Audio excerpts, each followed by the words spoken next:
And now on to the main event. This will Woo. be a featherweight, 145. Max Holloway versus Calvin Kattar. Man, for a little while there, I don't know if you remember one, but I would say that Cody Garbrandt has the best hands in all three surrounding divisions. After watching Calvin Kattar come up, man, I have to retract that. Calvin Kattar's boxing, smooth, technical, and it's powerful. Very rarely do you see guys that can hit you 40 times in like 4 seconds and then not get hit at all. That's that's like some Canelo Alvarez shit. Exactly. And he's also a guy willing to eat one and take one. If you haven't seen his knockout of Jeremy Stevens, he steps in with an elbow straight to Jeremy Stevens' jaw. He ate a right hook that broke his nose, and he walked through it and hit him with the elbow anyway. So Cater is durable. He can deal with Max Holloway's pressure and Max Holloway's volume. So this is a guaranteed war. If this is not fireworks, I don't know how it could end and not being fireworks. Yeah. It's not taking anything away from Max Holloway. It really isn't because Max is my personal favorite 145er. But like you said, Max Holloway is super durable, but you really don't want to stand in front of Callum Cater for such a long time. You really don't want to do that to yourself. But can Max Holloway handle Max Holloway? Let me read. Can Calvin Cater handle Max Holloway's switching stances so much and attacking from both ends? That'll be a nice test for Calvin Cater too. Fighting someone that's so unorthodox and so almost like a Tony Ferguson. He's just so unorthodox. He's constantly switching stances. He's constantly hitting you with this, hitting you with that. It's very you don't really see a lot of guys that can fight from both sides. Yep, and to kind of like obviously reiterate that point, Calvin Cater fought Zabit, and Zabit is really the only fighter to recently give Calvin Cater problems. And I don't want to compare Zabit and Max, but what I mean is how Calvin Cater reacts to adversity, how he reacts to not knowing the answer. Because a lot of his recent fights, like Ige, Jeremy Stevens, he seemed to know the answer immediately and capitalized on it throughout the whole fight. Mm-hmm.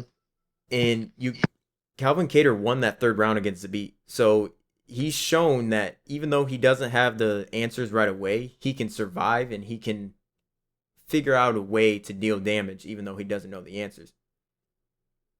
And again, to go back to that same point of him not going away, I feel like that is going to be his deficit against Holloway. Just because Holloway is going to present so many problems to him, so many options, so many ways. There's no consistency in his striking where it's gonna get hard for Cater to figure it out, in my opinion. Just because seeing the adversity Cater, had in the Zabit fight. Mm-hmm. Yep. So I'm going with my personal favorite. I think Max takes this one, but it won't be unanimous decision. It won't be a Nope. KO. It'll be a split decision, which we might see these guys running back in the future sometime. Yeah, definitely. And if Holloway wins this, he definitely should fight for the belt next. I know people don't want to see Volkanovski him three sometimes, even though he lost to him, but I do. Oh, I want to see that again. I just want to. We Because need the you right won judges. both. Yeah, for real. Take away the boxing judges. Take away. I don't mind a 10-point scoring system, but it's got to be more specific. All right. A Right. takedown shouldn't be scored a takedown for 6 seconds. Blah blah blah. But it's another conversation for another time. Right Yep. now. About to say you're about to get me started. Yeah, same.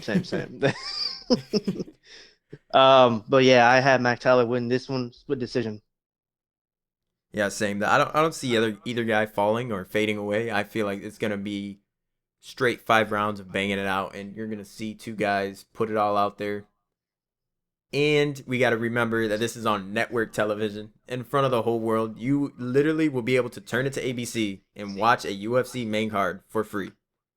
Man, that I can't wait for that, man. You know how tired I am of not paying. No, no.